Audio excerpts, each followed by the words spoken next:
Did you come in? Did you come in off of the website? No, I came in from my normal link. Hmm. All right. So we're streaming. We are recording in the office. We are recording there. So we can finally call the September 9th, 2021 Planning and Zoning Commission meeting to order at 7:08. We'll do roll call. Terry, you want me to do it? Or are you doing it remotely? You can do it. All right. Take I am notes. here. I am I'm here. taking notes. McCurry, Here. Mooney, Here. Mager, Here. Williamson. Here. All right, all are present. Also, Terry is on the line. First item is approval of the minutes from the public hearing, August 12th. We should have minutes from the August meeting. That should say the August 12th Planning and Zoning meeting, not public hearing. Right, I was gonna say. Mayor, I reviewed those minutes. I knew to accept. All right, I'll second that. second, any further discussion? I would like to make one point. There was very little discussion here in the minutes on the lot coverage. We didn't talk about that at the last meeting. Yeah, We never got to Okay, it. You're right, I'm Your two meeting. I'm two meetings. yeah. Two meetings back. All right, any other discussion? All right. All in favor, say aye. Aye. Aye. All opposed, same sign. All right, minutes will be approved as written. We have no visitors on and of course, no visitors in here. But for the commission members, I'll let you know at the last meeting, I stopped Mr. Foreman from making comments and told him I wasn't going to accept any more comments on that. I explained to council why I said that, and I'll let you guys know as well. There are, and I won't go into as much detail as I did in council, but there are Ohio Ethics Commission opinions about what elected members can be engaged in. And during that meeting, it was the second time he had threatened litigation against the village if we passed a short-term rental ordinance. And there are commission opinions out there. So I'm asking Jeff when he gets back from vacation to request an opinion from the Ethics Commission. I don't want anybody to get in trouble.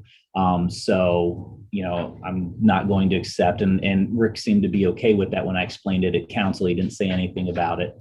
You know, I know he doesn't want to get in trouble and violate any rules. So we're just waiting on, we'll request an opinion about what type of engagement he can do as a council member, even speaking as part of the public.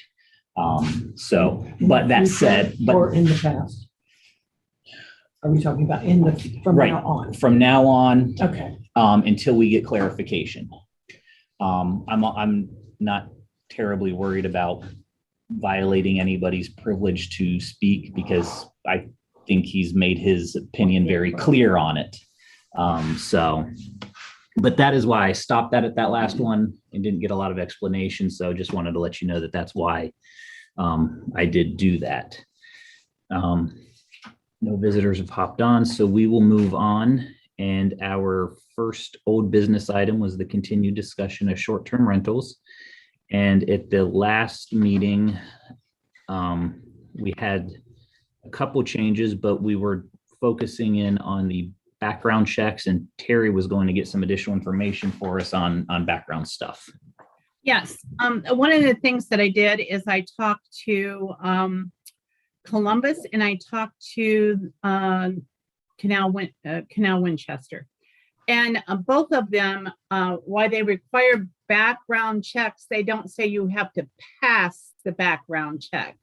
So I think it's just submitted with the paperwork and not necessarily used as a pass or fail document. so it's required but not scrutinized. Well, I get it's that. reviewed in it with the packet, but it's not, it doesn't pass or fail an application. The only time you would fail an application is if you didn't have a background check. So what it's going to do is going to say whether there's sexual predators, whether there's, whether there's any kind of domestic violence or whatever, that will be known then once you get the check. But they said they don't have what they call a pass or fail. So they It's just don't, a submission. they don't pass or fail, but it makes it part of the public record that anybody could request. That is correct. Let me see this Airbnb operator's Background check. permit application, and that is part of it. That is correct. If I may ask a question, is this a one-time submittal? I think I've asked this question before, but I want to get that confirmed again. Is this upon opening the business only? I believe we discussed that would be just in the permit. It wouldn't be a When they apply recurring. for the permit. Yeah, Okay, so it wouldn't be recurring, it's not reoccurring. wouldn't be, though something to look at in a couple years might be, is it something that you want renewed every 5 years or something like that? I mean, that is kind of what I'm getting at. If it's only submitted at the, when they're looking to apply for a permit, and if they're in business for a long period of time, and then the business owner, the proprietor is to, I'm assuming they assume the cost of that. Yes, yeah, it's right in there, paid for by the applicant. So it would make it part of that. Now, Brandy, you were looking up, and I think at the last one, Airbnb does not require one, correct? No, I thought you said they did. They did. I believe it's. They do. They do. So, Some states do. Um, Airbnb doesn't as a whole. But it's Some places. dependent upon the state. Okay, I missed that part in the reading, so. and thanks for the clarification, because Yeah. what I was thinking was if Airbnb required one, we might want to change it to just say background check from BCI or FBI unless submitted through your online booking agent. But if they don't do that, then we don't necessarily need to add that in and just leave it as, Extra well- necessary. Do you know about the RBO and do you know about Ohio specifically? No, I don't. Well, I thought Ohio. I mean, I talked to a coworker that lives in Granville and operates an Airbnb in Granville, and she said they haven't had to do a background check or deal with any ordinances at all. Like, Because they haven't done anything. they've talked about it, but They've- they haven't done anything, right? they've talked about it, and then Granville's law director that was working on that at the time lived in Franklin County and became a judge. Right. So the new law director came in and had to kind of pick up that. But But they they- are visiting bed and breakfast in Granville, because I know the lady that does the planning and development there, and that is one of the conversations that we had. They are They're where we are. Yeah. yes, maybe a little further, but she wants to change information back and forth, which I will do. But yeah, Granville is definitely looking at it. They've had some issues. It was interesting talking to her because she said that she thinks a background check would be good. She would support a background check as an Airbnb operator. Oh, But her issue was, I don't think they really even had any issues with the ordinances. I don't think they really even. She didn't really even have any problems with it, but she said that they haven't done anything, they haven't like enforced anything or Okay. so. But to answer your question, I don't think Airbnb requires it for Ohio because she was saying that, She didn't have to have one and she's registered with Airbnb. right. So we'll just leave ours in. Yeah. And we won't exempt the Airbnb. Or Right. Any of the. And then if Other Airbnb platforms, or if they have proof VRBO, well, they would have one at that point, but if Airbnb or VRBO or any of those other sites, then company-wide across the United States, If they initiate one. if they initiate it, then we can revise this to if they've submitted one and approved through there, then And it's already there. it's, yeah. Well, if you have a BCI background check, can you use it for more than one application? Can you use this you know, get a background check and use this for several different things, or just a one shot? Do you have to get a separate one for like an application for this, an application to be a child care provider or whatever?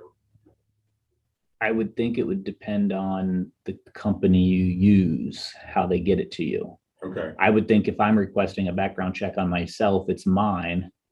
I can take it and, okay, here's a copy of it. Unless you want Yeah. to be a 4-H advisor, and then it strictly only is done and sent directly to Directly state, to them. and that's Okay. it. That's what I thought. So it depends on your recipient. Right. Okay. So, yeah, that'd be, I guess, kind of begs the question, do we want one that is sent directly to the village? Or are we okay saying, yeah, you're going to be the operator, go ahead and get one and just submit it with your packet?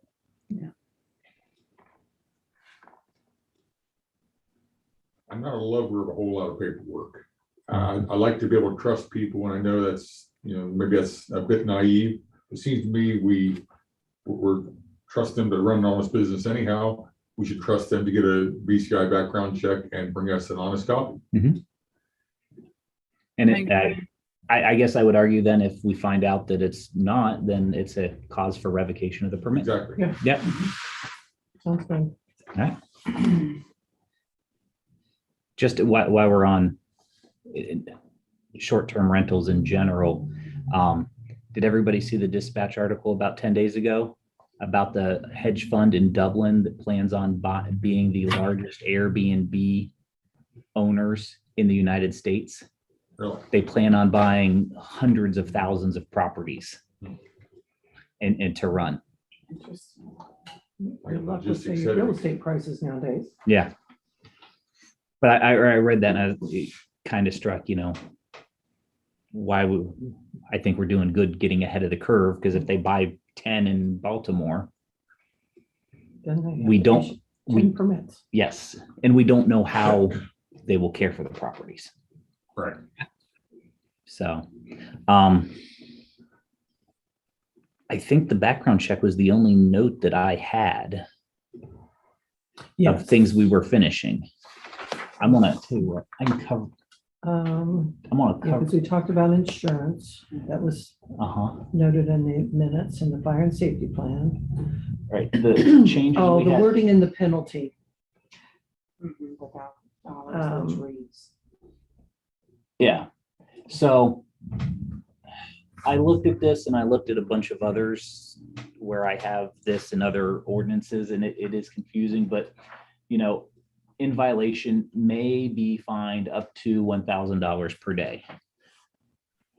I don't know how we can wordsmith that to make it clear. I think it's The clear. person just has to read it. Right. It's clear. And because we have other ordinances in the village that allow for fines up to $1,000 a day. And That's correct. people say, well, I'm going to get fined $1,000 a day. And you pointed out, no, may be fined up to. There's discretion of Yes, the judge. yes. I could see where that would scare people, but I think the wording should be fine. Cool. And we added the owner shall notify the zoning inspector of any change in primary person responsible. Notify the, you change it, notifies it in writing of any changes.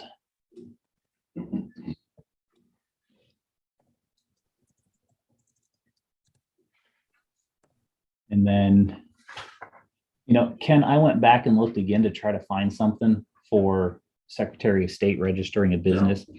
In short of, because there is no license, because it doesn't fall under a hotel motel license, short of forcing them to file a DBA or an LLC, there's not really anything license wise I think we Okay. could do there.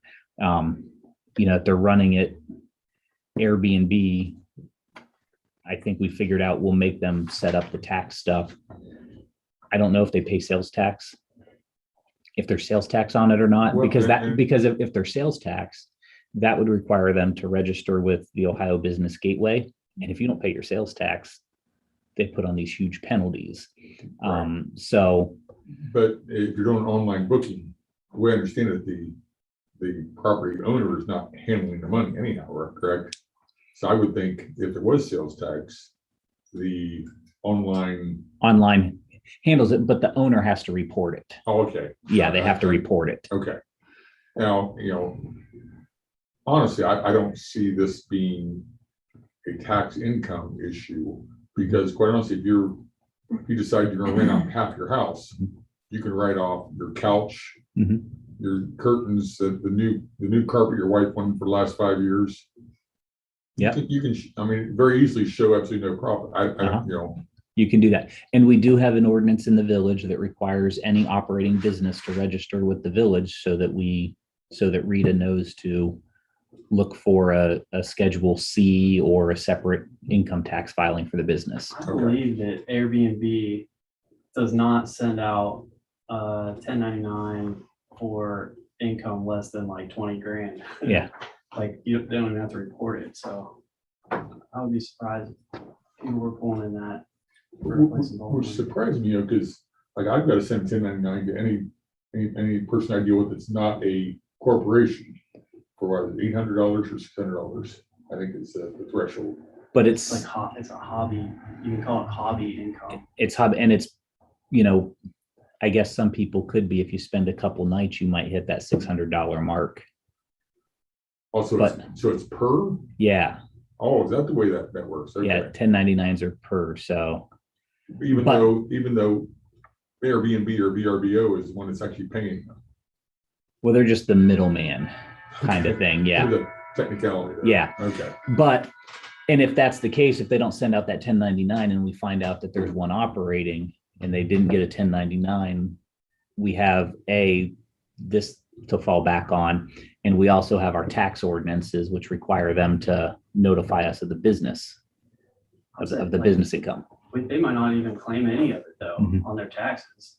Like they could, I don't know how much teeth there is in the income tax.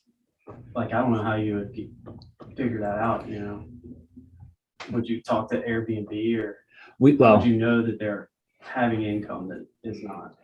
sounds like something fun for a intern to do on a rainy day every now and then. Just look up. I mean, we don't have that many in Baltimore right now. So you just search, is there one out here? And it might not be one that we find right away. But when we started doing some of the tax stuff and the registrations, we had people calling like, how'd you find out I own this house and I use it as a rental? Well, we found out and they hadn't been claiming it on their taxes for years. They do now. So, and that's something we'd have to obviously watch for. Hopefully everybody gets a permit so we know that it's there. You can cross-reference them. Yep. Well, and yeah, if we've got the permit through the village, not a license, but a permit, Mhm. that registers them as operating this, whether it's quote unquote a true business or whatever we want to refer to it as. It doesn't give us any teeth, but it puts them in the system.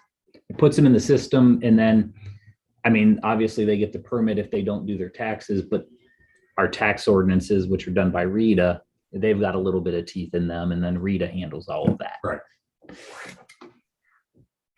Okay, so are we ready to send this to council? Well, how are we putting it as far as we were saying the permits required?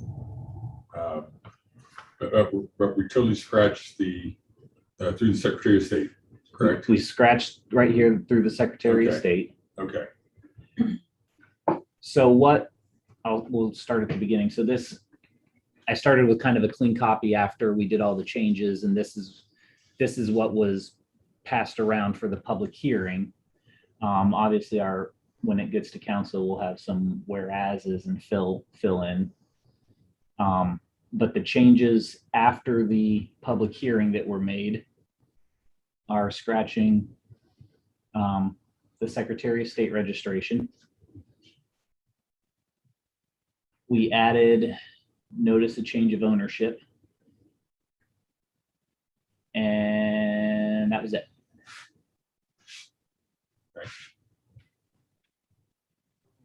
One question I had that didn't quite make sense when I was reading this is like was there a piece of this that says, yeah, no short-term rental shall be made available for more than 30 days at one time? But in this, that's a little later on, that's under D, length of short-term rental. But in the first section, the definition of the short-term rental unit, it's anything less than 271 days. So should those things be consistent, or is there a reason that this number is 271? Well, so less than 271, so that's 9 months. So if it's Okay. more than a 9-month rental, it becomes a regular rental and it's not really an Airbnb. Okay. It's not a short-term rental at that point. And then here, that would prohibit someone from renting it to an individual for more than 30 days at a time. Maybe it needs to be put in there to a specific individual. Made available. That might, would that clarify it, you think? I see what you're saying. It seems like it would be 30 in the very first line as well, Right. because they're So not, if we change that to say no short-term rental shall be made available to an individual for more than 30 consecutive days at one time.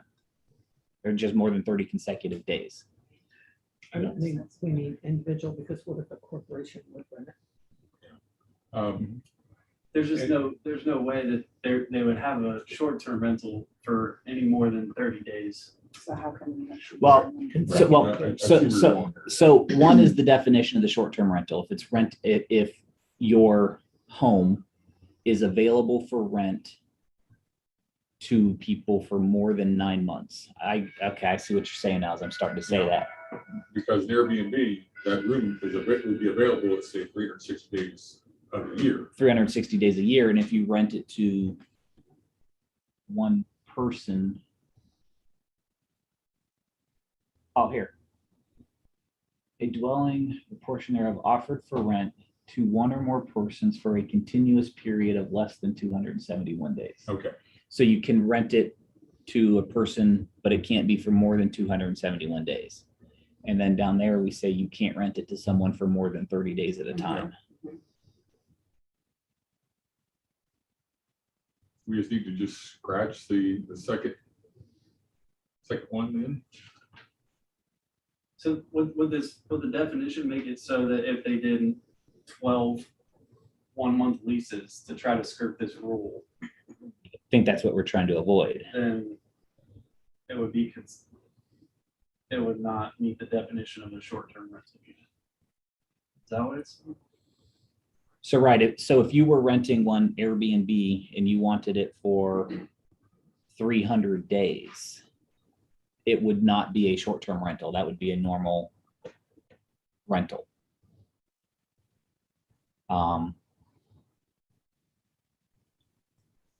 So I think maybe we just need to scratch that item D, no short. since we basically have it defined already. But isn't the whole point to try to keep the rentals to less than 30 days or less? So if we Yeah. scratch that, then they can go up to the 271. Then they could go up to the 271. We could make this section specific to the length of the lease. So that if they wanted to, for whatever reason, they could do 9 one-month leases Mhm. and still be considered a short-term rental. But if they go any longer than that continuously, then it would not be Right. a short. Then it becomes. Then it becomes a long-term rental. So no short-term rental shall be made available. So in other words, that needs to stay. Yeah, That's because defining in no it has to more be than 30 30-day days, increments. 30-day increments. Okay. And that would definitely discourage a 6-month lease. Exactly. And I've rented the Airbnb before. I couldn't afford it. That one. Yeah.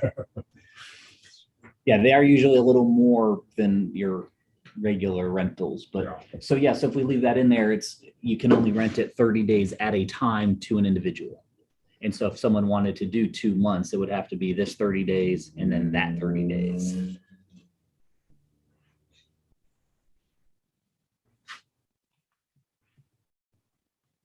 Okay. So the first one was just a definition. Yes, the first one was just the Okay. definition of what a short-term rental is. Okay. Now, that muddies it a little bit as well, because just like Mr. Foreman's place over here, you know, he's offering that for more days of year than that. Well, Right. it's available every day of the year, Right. but it's, as long as it's not available to be used by a single person for more than 271 days. Okay. Okay. So it's kind of, it's not, I want to say carrot and stick, but it's not really the carrot and stick, but the definition and then that provision right there are kind of two ways of saying the same thing. You can only have a 30-day rental, and it's a short-term rental if it's available for rent in 30-day increments or less.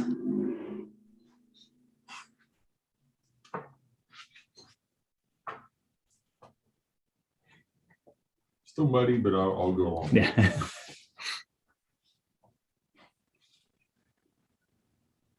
Okay, so the next step is to go to council. Yes. So if we are ready for this, we would have a, I actually do have one more discussion. Oh, yeah. Point on it, sorry. no. Would we be able to grandfather in current operators from maybe certain of these provisions that they're vehemently against in order to try to, I don't know, just accomplish this, I guess? We could, I don't know that we'd want to permanently grandfather them in, because all of a sudden, because by the time this goes through council, then 50 people say I'm running an Airbnb and they put it up for one day to get grandfathered in. We could put a provision in here that says, you know, anybody in operation at the time of, you know, this passage has 12 months to comply. So they don't have to do it immediately.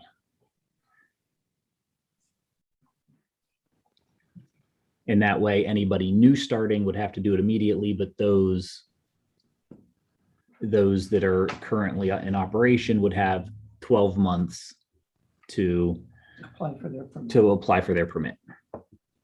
And in the meantime, they can still operate. In the meantime, they could still operate. That makes sense. The question becomes, do we want to do 3 months, 6 months, 9 months, or 12 months to grandfather that, not grandfather? I think 6 months, what I was thinking. What's the backlog on CBIs? That I don't know. But that could be something as well.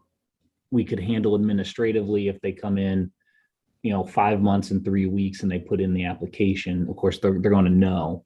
But if, you know, we have a backlog in those applications, it's something they can submit everything else ahead of time, and we can let people start to go, and we're waiting on the background in order to just issue the permit. But it's been filed, kind of like when we get the variances that, you know, we get the applications and then Terry discovers something's missing, and then they get time to fill it in, but we count the application as being filed on that day. So I don't think we can go longer than six months. I will say this on your backgrounds. I don't know how long the private companies take, and what their connection is and how they get them from BCI. I know on the law enforcement side, it takes about 10 minutes. Because because it's computerized, but law enforcement has direct access into the system.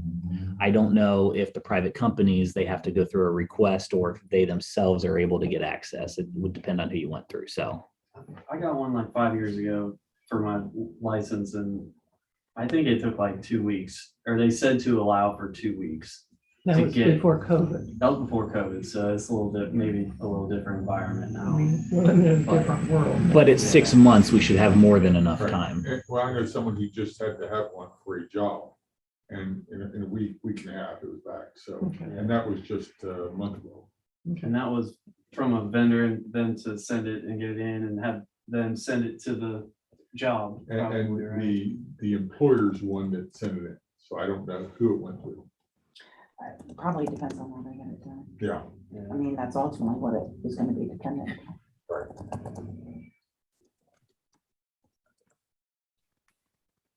We say any operator of a short-term rental in operation at the time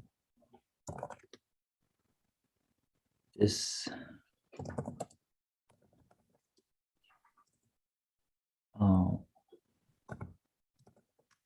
ordinance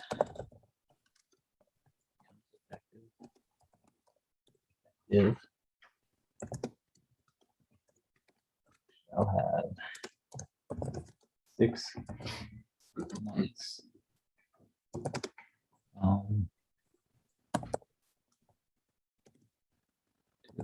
apply for and obtain. We'll just say to comply with the provisions. 6 months That's what I to think comply. comply with the provisions of this ordinance. There, any operator of a short-term rental in operation at the time this ordinance becomes effective shall have 6 months to comply with the provisions of this ordinance.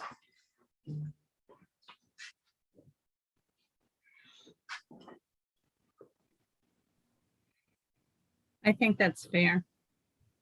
Maybe alleviate some of the concern about it. I don't know.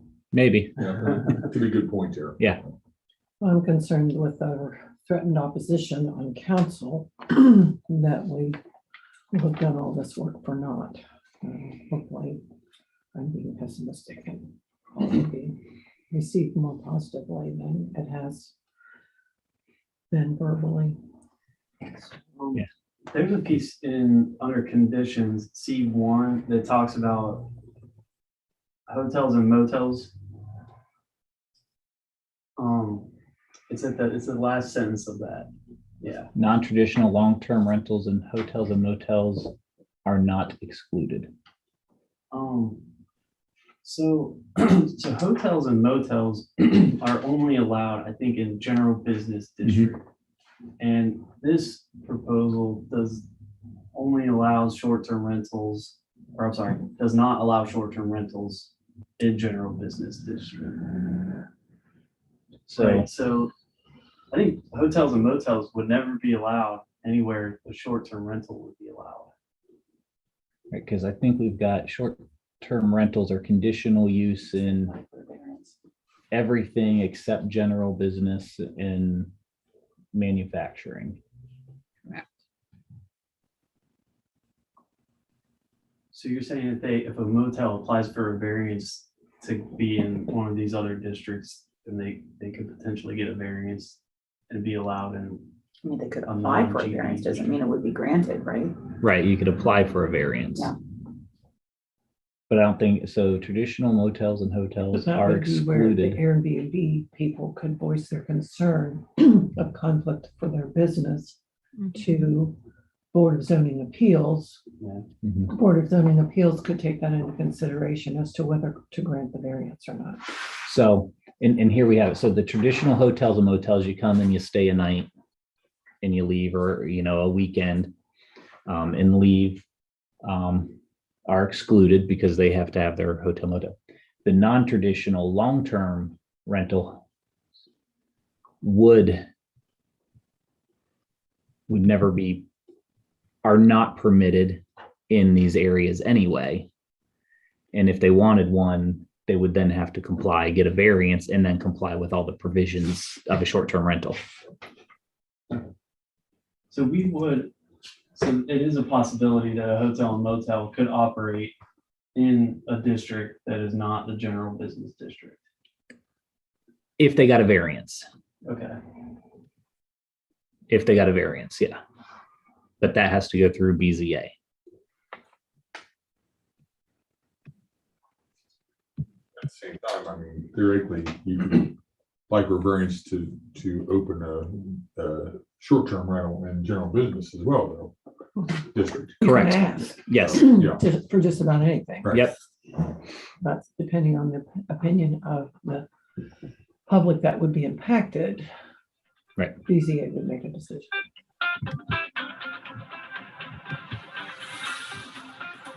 technically. There. All right, other questions? When it goes to council, is there an advocate that goes with it from our committee? There's me, Okay, Brandy, assuming she's going to vote for it here.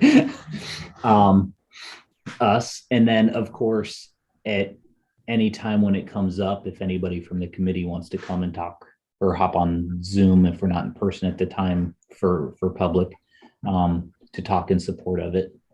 okay. And then at council, they also have to have a public hearing on it as well. That's fine.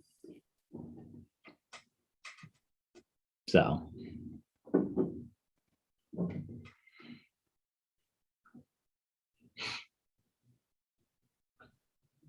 Well, I think we've done our due diligence, and I think it's, I did too. yeah, I think we've tried to cover our bases and look at it fairly and evenly as we can. Yes, there are things that could come up and make us rethink it later on. Right now, I think we have a good ordinance. Yeah, For the betterment of our community Yeah. and the operation of Yes. said businesses. yeah. So I move that we send it to council for their approval. All right. I'll second that. And there's a second. Any discussion on the motion to send to council? Sorry, I asked my questions before I made my motion. Oh, no, you're fine. Because, well, we have the discussion, then we send it, and part of the motion is always discussion. So Okay, hearing no further, I'll do roll call. Ms. Williamson, yes. Mr. Mager, Yes. Mr. Looney, yeah, Ms. McCreary, Yes. and I vote yes as well. You get to. Yes, so we will, actually, we have a meeting coming up, so Terry, we could add this to I'll get the whereases in there. The legalese. The legalese at the beginning of it, but we can then add this to the agenda for Monday night. Okay, that's good. I'm working on those agendas right now, so probably if we could have it by 1-2 o'clock tomorrow afternoon. I Is should that be able still to do that. possible? Yep, Okay, great. yep. All right, good work, everyone. Absolutely. Thank you so much. This has been a long road, and I agree with Ken. I think you did your due diligence to get us the best starting pad we can have right now. So I thank you.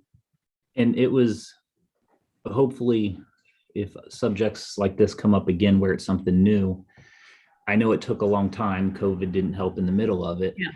But I think the format we took of almost like congressional hearing types where we invited in all the different parties to just information gather before discussing it helped. I think it's a great process. Yes. All right, so then we can move on to the next item, which is lot coverage. And I am looking for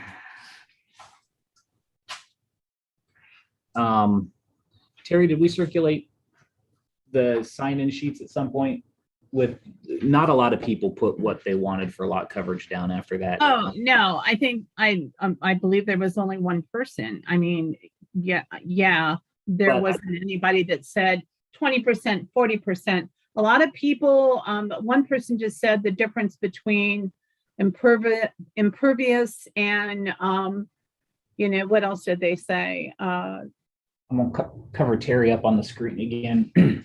Okay, that's Email fine. from, Robert Landis, because he talked about structural coverage and Yes. hardscape coverage. Yes, he was the one person that, yes, was very detailed. Yes. And if my understanding of his thought, structural coverage would be your home, Mhm. sheds, garages, pole barns, accessory structure stuff. And then hardscape coverage would be everything else, your driveways, if you put in a basketball court, pools, anything else. I think if we get that granular, it becomes a little difficult. And I'm not thrilled with his percentages. Like in R1, it would allow someone to cover 70% of their R1 lot. I agree. It has to be manageable. And again, it's the percentage that was there prior to writing the codes, and somehow it just got deleted. So it wasn't something that this is like, oh, we just thought of this. So I agree. It has to be manageable, Gary, what were your proposed percentages? The original ones I proposed, Kay, were for a R1 district, the maximum coverage was 30%.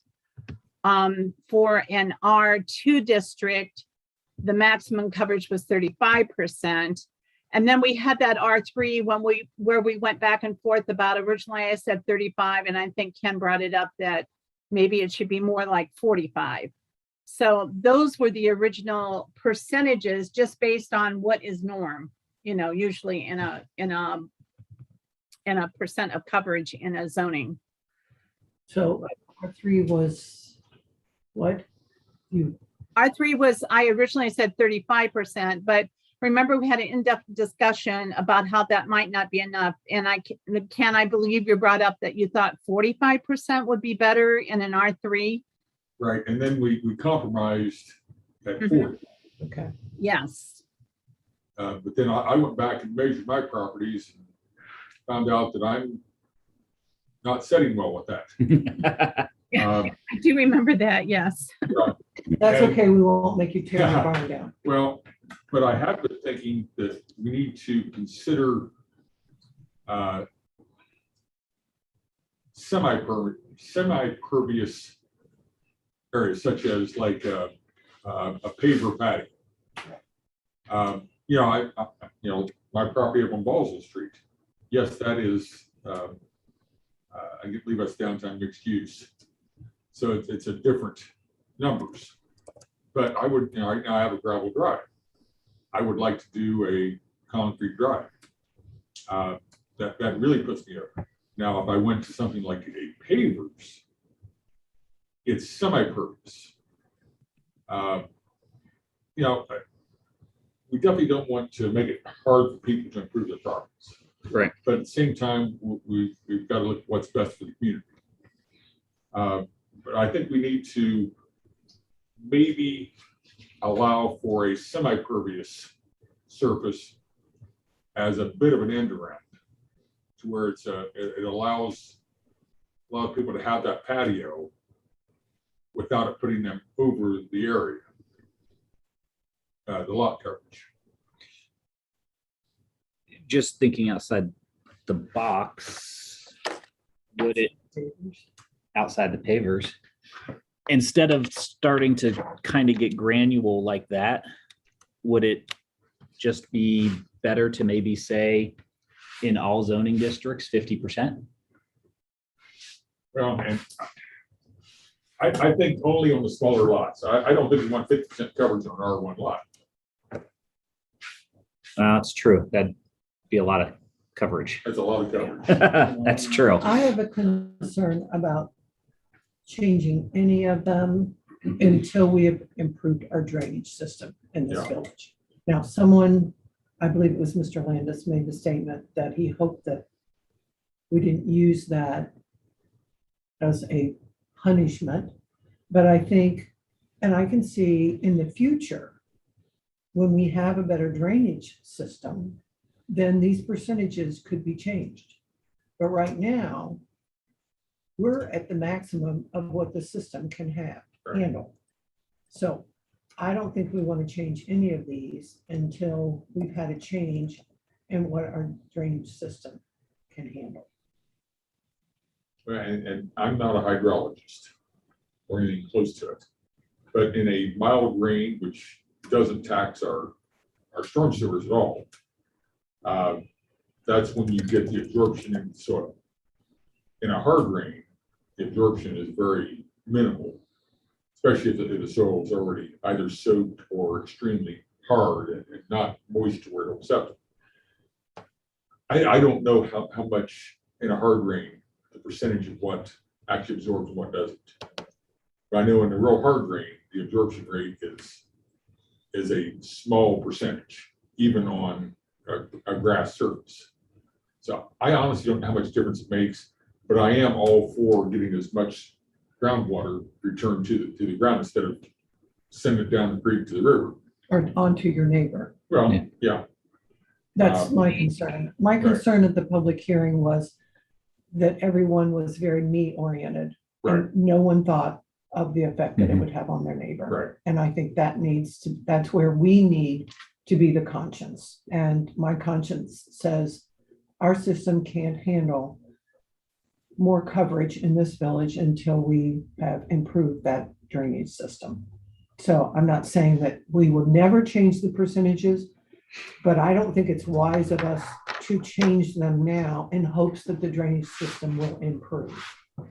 I think we can take care of that cause before we can have a better effect. Okay. We And I could, think, I'm sorry.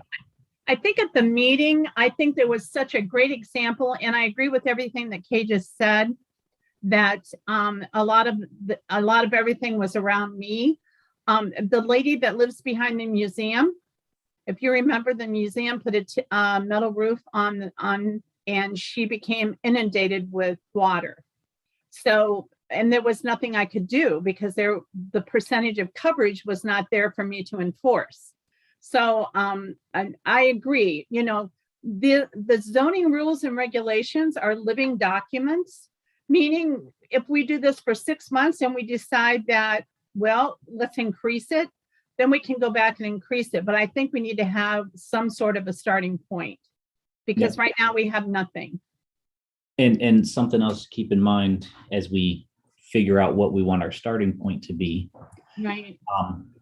Because I'm always looking for ways to fund. There's nothing that says we can't say in an R3, your maximum is 40%. You can go as high as 50%, maybe 55% on an R3 because they're smaller lots, but you're going to pay a fee for it.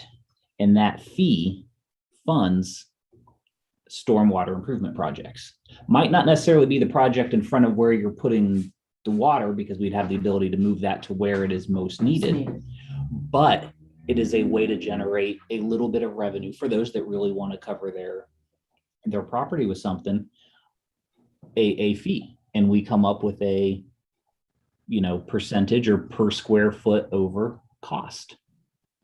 And use that to be able to buy storm drops or lines to connect throughout the village. But if you allow my neighbor to do that and I end up with all the water, how does that protect me? That is the problem until enough funds are generated to get the water away.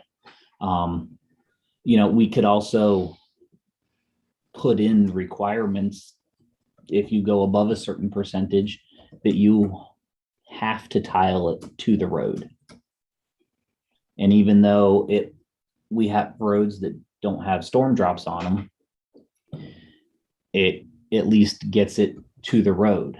And if you've got a curb in front of your house, then we'll have to drill a little hole through the curb like I have in front of my house that spits it out into the road.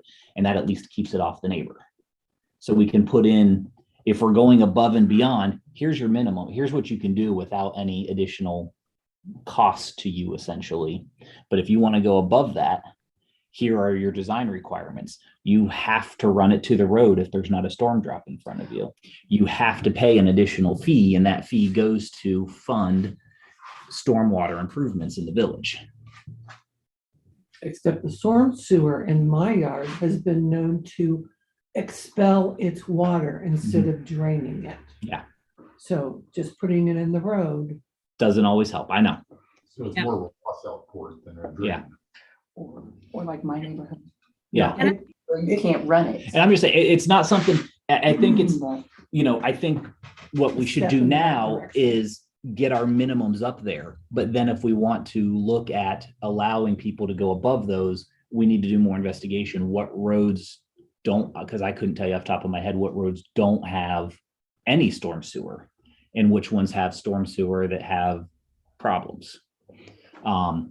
But it's not something I think we should do right now as we're setting minimums, because I think we need to get those done. But Right. it's something to keep in mind as we're looking, hey, we got the minimums. We know people want to be able to do more than the minimum. Is that an opportunity for us to maybe help fund some of the projects we need to do in the future? now, does this have to go to council then also? Yes, it's a zoning code change. Okay. So it'll go through the same process, 3 readings, a public hearing. And you would still be the advocate? Absolutely. Okay.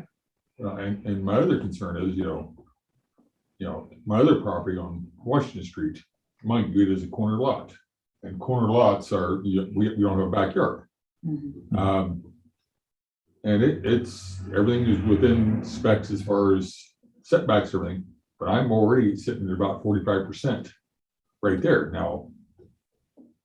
I don't have any plans of putting anything to it, but because it is a corner lot, I'm sitting there right now, Mhm. and it is an R3 lot. Mhm. Now, if I've got an extra half lot with that property, but since I'm not combined, technically I'm short. Yeah. But if I didn't have a half lot though. Yeah. That's a problem because that's an extremely small lot because of how it is laid out. And keep in mind, there's nothing that stops someone from applying for a variance. Experience. Right. I'm still voting for 45%, but I totally understand where we're at here, okay? But 35, I really believe is too small On the on the R3. on the other. I like 30 on the R1, the 35 on the R2.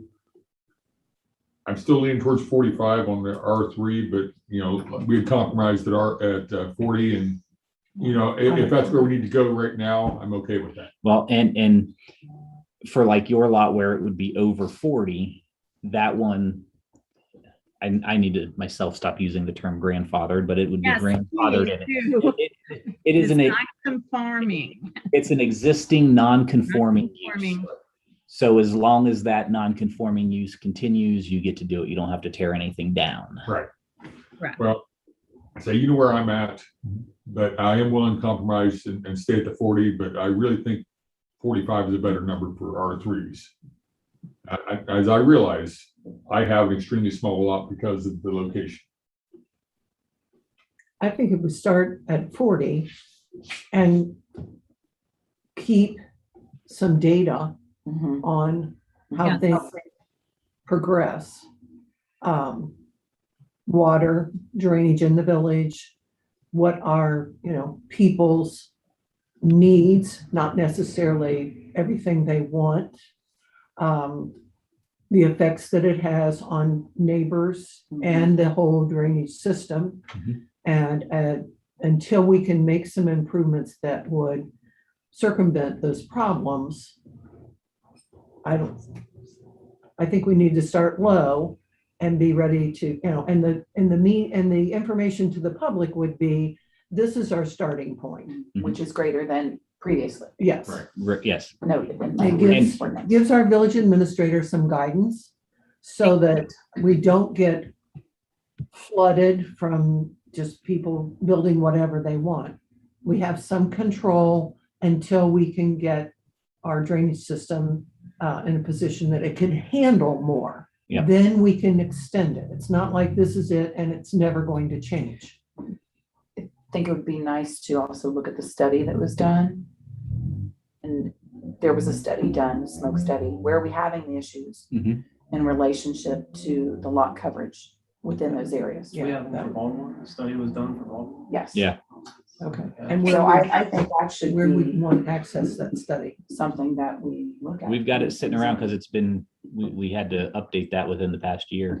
Okay, Carrie. so, yeah, so anyhow, let me talk a little bit about it because I do not want anybody in this meeting to think that we're not working on this. In fact, we just had another meeting, staff meeting here on Tuesday and went through it. You know, it is my goal that by the second meeting in September to present to council our projects for next year. The goal of eliminating I&I, our stormwater, is not something that's going to get done in a year. That is going to be a very, very long process. We have been working with the EPA, and in fact, in 2 weeks, I have to send to them our plan on what we are going to do. So I don't want you to think we're not looking at it, but I do want you to know there are over 1,000 storm drops throughout the village, believe it or not. And we understand when everyone says, well, if you want us to get rid of the water or not contribute to the water, give us someplace to go. So we have divided the village into sections. And we will be working section by section. So it's a project that is going to take a while, that we might need some funding for, but I'm trying to make sure that we don't burden the village residents with any more loans. And we're trying to either have grant money or trying to at least be able to do it on our funds. The Fairfield County engineer did submit to the state for House Bill 168 our design grant. The design grant is for I&I and stormwater. So hopefully that funding will come through with the House Bill 168. I've asked when we should see that, and they said probably in October. So things are moving, and as soon as we can get some concrete, these are our funds, this is where we're going, sort of thing. But again, like I said, just Tuesday at staff meeting, we were going through the storm drops and procedures, etc. So changes are coming. You know, the smoke test that we did helps a lot. But one of the first things that we really need to do is an education program. Everybody's got to understand what we're trying to do, why we're trying to do it, and not going back to Kay's comment in the public meeting that it's not against any one person. You know, maybe your neighbor has great drainage and you don't. I mean, we're not targeting people, but one of the things we're doing is putting together an educational campaign before we start with the bricks and mortar. And hopefully this grant that I feel comfortable that we'll get through the House Bill 168 will help us go there. So it's a long ways to say changes are coming. And I'll let you know as soon as I can, our actions, items, timeline. This has been an issue long before you. Oh. Long before Yep. Mayor Nicodemus. The big thing used to be, are we opening the sewer to let it go into the creek? Boy, did we get in trouble for that one. Oh yeah, we're not doing that. So that is that is called a combined where it sewer. used to be. Yeah. Yes, and we cannot do that. So I understand. It was amazing to me as I looked in the office in the back that there were not one, but two others smoke tests that were done, but nobody followed up on them. And I think the reason why, Kay, is because of the way that I wanted to approach this with education. I think everybody was like, oh my gosh, I'm going to have to go test such and such. They're going to have to unhook their sump pump, or they're going to have to do their roof drains in a different way. And I just think people just shied away from that. But we are going forward, and not only are we going forward, the EPA is pushing us. So there will be something done in my tenure. So stay tuned. So that's why I think when we Yeah. present our numbers, we can say we're making progress. These are not permanent hurdles that you're always going to have to deal with, but why overload a system until we've had time to improve it? Right. I think that's reasonable and responsible. So that's why I would propose that we go with our initial numbers of R1 at 30%, R2 at 35%, and R3 at 40%. Right, and so I'm okay with that, but it makes me a bit of a hypocrite when I'm already over that. And that's where. Well, don't second my motion then. Yeah, but you're not the only one that will be No, he's over that. not. And so we'll have you be our point person for all those people that complain you're going to make me tear down my shed, to say, no, you don't have to tear down your shed if we're over it. This is just for someone that wants to put something up after this passes, then they have to comply. And the anomaly with this is up until what, we got the new zoning code 2017, started early 2018. So it's only been 2.5 years that we haven't had this provision in there, because the old code had coverage limits in it. They just got missed somehow. I don't know how it got overlooked. Yeah. I think that point, and I think the EPA, like a push from the state EPA, are good things. People Support. understand, Yeah, like yeah. this isn't just, we're doing this randomly. Yes.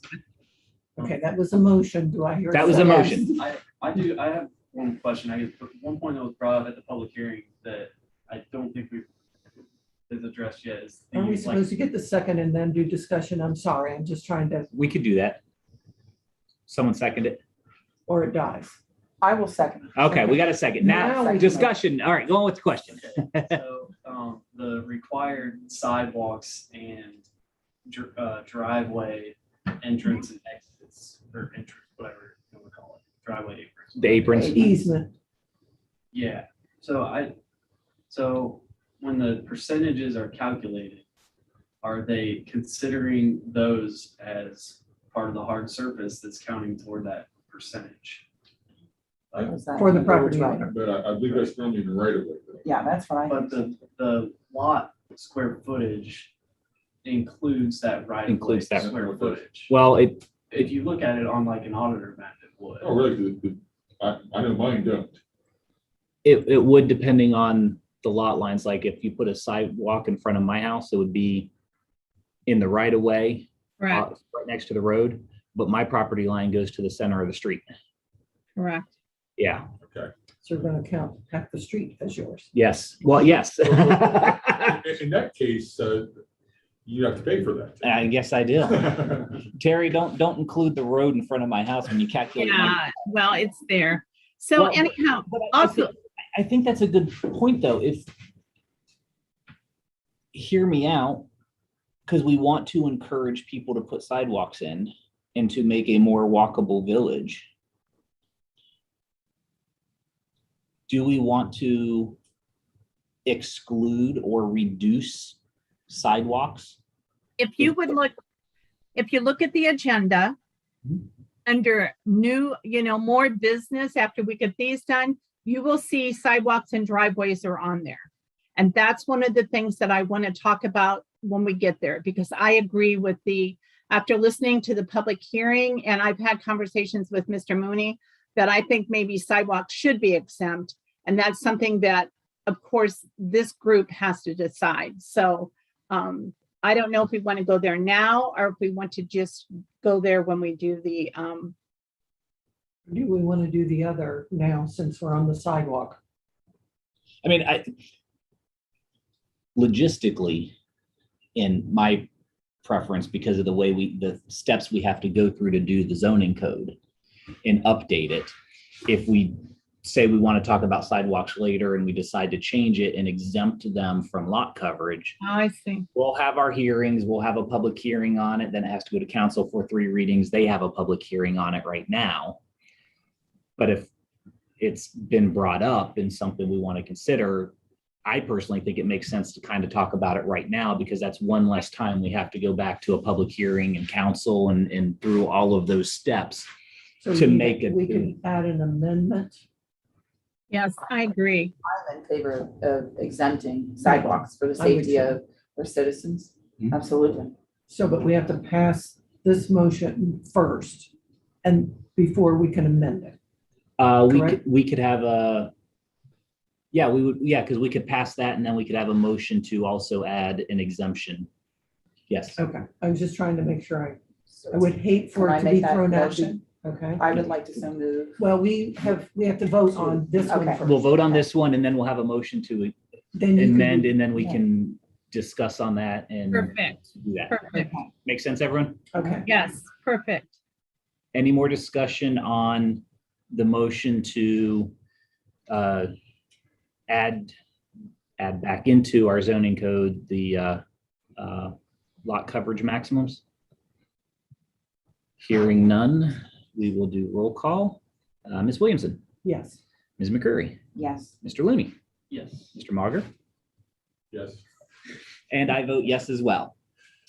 So All right. now, Brandon, you Now. can, Okay, so I would like to move to exempt the sidewalks when we're talking about lot coverage percentages. All right. Is there a second on that? I would second that. All right. We'll have discussion on that, and I'm going to ask the next logical question. When we're exempting sidewalks, are we also exempting drive aprons? Because, I think so. I think it would be like anything the village is requiring. Yes. But again, aren't driveway aprons always on the right of way? I mean, seriously. Pretty close. It depends on where your lot line is, Mr. Monger. I would say the large percentage of them are in the right of way, but then there are some that would be on the lot. So I think exempting them also would be the right way to go. this would just make it clear for everyone. I think it would make sense again for the betterment of the Yeah. well, community. because when you put the sidewalk in, Mhm. then that's when the You apron. want the apron Right. there. Okay, is there Transition. can someone say my apron is 40 feet long? No, we have specifications for aprons. Yeah. So Yeah. Okay. you don't get to decide, Terry, we'll Okay. tell It you. goes to the I'm glad you do. Yeah, it only goes I so do. far into the parcel. Okay, Yeah. So, good question though. because I know I extended my apron, and I got a right of way permit to do that. Because so I know mine is not on my property. So, If we word it as like the village required improvement for the sidewalk or driveway apron, then it would stick to what the village has in the code. Or are we gonna leave it broad so it can also include individuals who have, I know, Want to put but in there is sidewalk. that, there are those few exceptions. Seems like we also need to include that. Yeah. why don't, do we need to say the village? I mean, I think if we just say, Yeah. you know, exempted from lot coverage are sidewalks and drive aprons. Yes. Drive aprons, period. It would cover if it's on my parcel, like on mine, it's actually sitting on my parcel, but it would also make sure it includes Ken's, which is sitting in the right of way. It wouldn't get counted. It just makes it clear your drive apron and sidewalk do not count And towards you're lot consistent. coverage. Yes, I And you're think that um, makes sense. going I like along, going along Ken's argument though. Do we need to say, well, no, sidewalk's pretty clear. As I'll say, is someone going to build a sidewalk and then build a, you know, their own little sidewalk down to their backyard and make a big old patio? But I think that'd be pretty Yeah, I clear. It's think not we a have to be sidewalk. pretty- No, I think besides, I would see that permit. Sidewalk has a definition, near the road. I Right. think we're okay with Or that. Terry will be there with the jackhammer. Yes. Yeah. Yay, Kay. Okay, so do we need to amend that motion or? how No, do we go she- about it? She moved the amendment. Do I need to include apron? I only addressed it in regards to sidewalks Sounds like you've amended your motion to exclude sidewalks and and aprons. aprons, yes. Is that still seconded? I will still second that. All right. Thank you. Any further discussion on that? Hearing none, then we will call the roll. Ms. McCurry, Yes. Mr. Mauger, Yes, Ms. Williamson, Yes, Mr. Looney, Yes. and I vote yes. And now, Got it. and because we have council again on Monday, Terry's going to ask me to draft that ordinance tonight because Jeff's on vacation. Yep. Right? Okay. Again, thank you very much, sir. All right. Hey, that's 2 items of old business Mhm. off the list. Great, great. Moving on to pools Yep. Let's and ponds. pools and ponds, but Terry, let's keep short-term rentals and lot coverage on the agenda for P&Z. Because Okay, we go through council, that way we make sure to provide the update. I'm sure everyone will ask anyway, but that way it stays on there. So we make sure we get that update until it fully goes through council. all right. I'm good with that. So we've been here for an hour, but we've got 5 other items for future discussion. Future Pools and discussion. ponds, fences, vehicles, driveways, and signage. Do you have them in priority, Terry? Well, I did when I put them down because swimming pools were hot items. I don't really, have them per se, like we got to do this, but I mean, we can pick and choose if we want. Since the swimming pool Pool is season's about, over. yeah, Oh, no, the cross-country team was swimming at the pasta party tonight. Yeah. so- Yeah, but there no, was- we're not putting up pools right now. So, But in case you're planning for the future. yes. yes. Fences, unless Terry has something else on fences, the one for fences stemmed from the variance that was granted about moving the setback for a fence a foot off the line. Correct. Fence. So up if we want to the- go to any, maybe we go to fences because for some reason I am getting a lot of fences and they are, asking why can't I go on the lot line? So let's go to fences next. I Okay. think for priority, that would be great. Hashed that one out pretty well. Yep, I think so too. So that one should be easy for us to make a decision on within our reasonable time limit. Uh-huh. So I don't have any problem with them being on the lot line. I guess I'd like to know if mine's on my lot. I do not have any issue with that either. I do have a question. If the fence is entirely on your property, to where you've got a foot setback, the neighbor has no say in designing of your fence. But if you're putting it No, on, but Terry does. on the property line, do we need to allow the neighbor to have an opinion on the style of the fence? No, Okay, because it's while we say on the lot line, it still has to be set just behind the line. okay, so it's still It entirely doesn't have to be a on your foot. property. It doesn't have to be a foot. It can go up. So if you were putting up a privacy fence, the front of your boards, if you got your stakes and you put your drawstring through it, the boards can sit right up to that line, Okay, but not on the line. okay, so it isn't like the center of the post can be in the center of the property line. Right. Okay, Okay.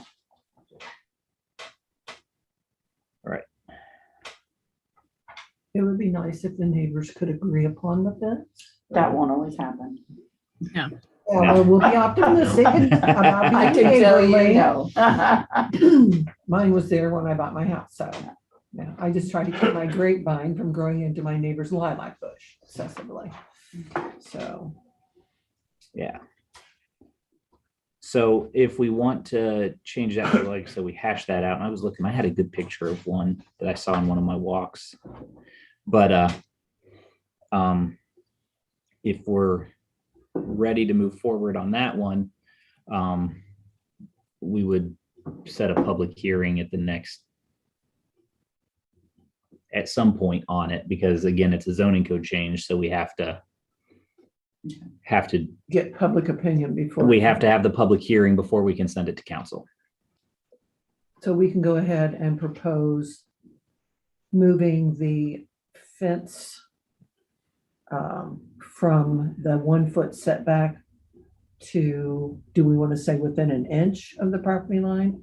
To just off the property line. I think most of, What's the best wording, Terry?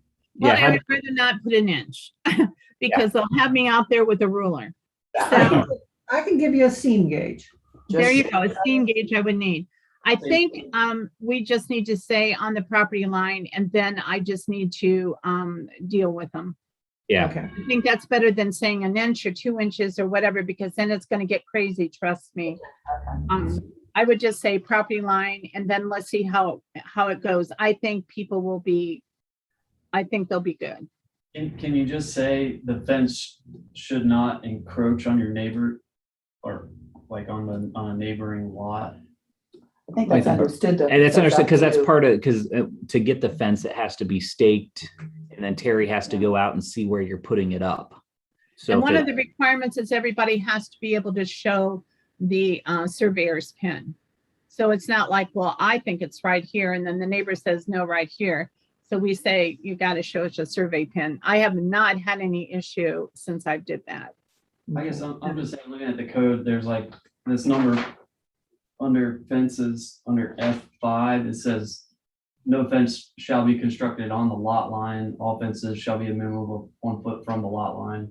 And we're Instead of proposing saying- changing that. Yeah, instead of saying you can put it on the lot line, Up you to, could just say, yeah, up to. Yeah, we'll say up to. Like Okay. that. I like that. Yeah, I'll go with that. are you proposing that? Who's proposing that? I can propose that. Thank you. It sounded like a motion to change it. And I will second that. Second, further discussion. I think we All right, yeah. All right, that worked out. Mr. Looney, Yes. Ms. McCurry, Yes. Ms. Williamson, Yes. Mr. Marver, Yes. and I also vote yes. So we will prepare that and then I don't anticipate that one being a highly contentious change.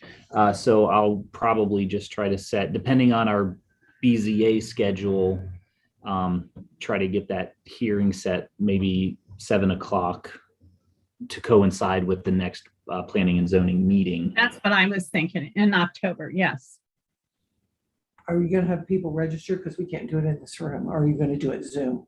Well, I'd do it Zoom for that one. I don't Okay. think it'll be, I don't think that will be highly contentious. Okay, I think most people want this change. okay. I Yeah. just don't want to Yeah. come to this full room. Oh, yeah, I'm with you. Okay. I'm with you. For that, we had discussed maybe refunding a zoning appeal fee. Does that need to be If this part of this? passes, Right. yeah, then the people who applied for the variance on Cliff Street, we would refund. Yep. That's what we talked about. We can decide that if things pass. Okay. That's a long way down the road. Yeah, We won't open our purse yet. Yeah. that's right. We'll hold on to the money as long as we can. Mhm. All right. Since we're running a little later on our time, Terry, could you just offer to us the concerns as far as pools and ponds so that we can ponder them before our next meeting? Yes. And then while you're pondering, if you would like any additional information, you can let me know. Okay. Okay, so right now there is a difference between, and this is what I should have had this for you, but I'll talk to it. There is a difference between the depth of the pool that's in our zoning pool code and the depth of the pool that's in the International Property Maintenance Code. So meaning that the International Property Maintenance Code is stricter. What is happening, and I don't know if anybody noticed, the pool that was sitting at the house on the corner lot on East Market Street Oh, the earlier little- this summer. The little Yeah. inflatable one for Yeah, the kid. Yeah. Yes, but it did not have any protection around it. There has no fence because fences aren't just because we're mean and we want to make somebody do something. It's for the protection of someone falling into the pool or getting into the pool. So I think one of the things, that one was a little hard because they have, to Ken's point, a corner lot and really had no place to put it, but it was wide open. So if somebody could have walked in there and, maybe not a pretty picture. So anyhow, I guess what I'm saying to you is I'd like to have a standardized depth that we have to decide, number one, and we have nothing on ponds. So I think it's something that we need to address, the pond one, and because we do have a couple of ponds inside the village limits. And I see them no different than a swimming pool. I think they're more dangerous than it's I women. do too. And there are certain criteria a pond is supposed to be built to. I can send that out to you. The EPA gentleman offered that up to me. So I guess what I'm saying to you is let me send you some information for this for discussion for next meeting, if you don't mind. I would Fair appreciate enough. that. Yeah. All right, what about vehicles and driveways and signage? I Oh, think, well, go go ahead. ahead. I will say, just so that we have a general idea. Okay, so the that- driveways, Yeah, this so is, that we can think about them and maybe we can knock So when a we couple wake up out. in the middle of the night, Terry, we can think of solutions. oh, and I do that a lot too, Kay. So one of the things that we're finding, code enforcement especially, is that people are just pulling cars and trucks and boats and everything up in the yard and letting them sit.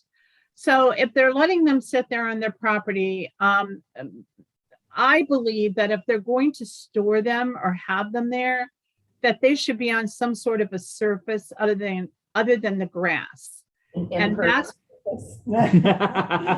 And I'm sorry you can't build one because your lot coverage is already at its oh, limit. there you go. And store it somewhere else. Come Maybe around. Mr. King could give them a place to There store we go.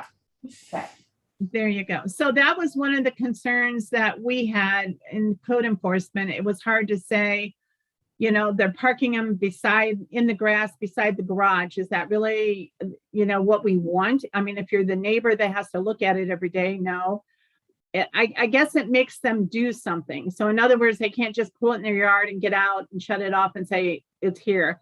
At least if there is someplace that, that they're going to, I think over on Brandy, that one street over by you where the tree came down that Teresa had, what's the name of that street? Do you know where I mean? Over by your Liberty or North Company? North Company. Like on North Company, there is a gentleman. Oh, that's West Maple. That's my street right in front. West Maple. Okay, no, I want to go North Company. On North Company, there is a gentleman there that has I believe, vintage car, and he has a canvas over it, but it fits the car. What he is doing is perfect.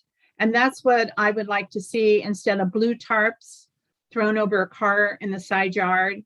I think we just need to get a little more picky about how we're saying what a vehicle that can't move. Yeah. An operable vehicle. Brett is really struggling with this too. So, and this was one of the things we brought up. Maybe we need to have some more detailed descriptions, and I can supply to you some information that other code enforcement or other villages are doing also. So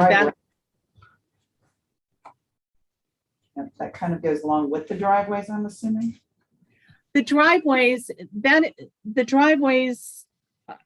and Mr. Mooney and I have had conversations about this. We have zoning rules and regulations, and then we have subdivision regulations. Subdivision regulations also talk about driveways and the need for them to be paved, and so do the zoning.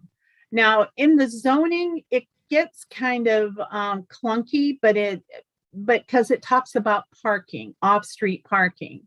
When the zoning rules and regulations were written, off-street parking meant your driveway. You're not parking on the street.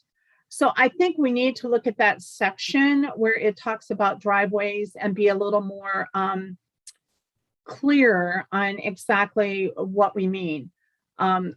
My fear is we're getting a lot of people throwing a lot of gravel around and calling it a parking lot. I mean, a parking driveway.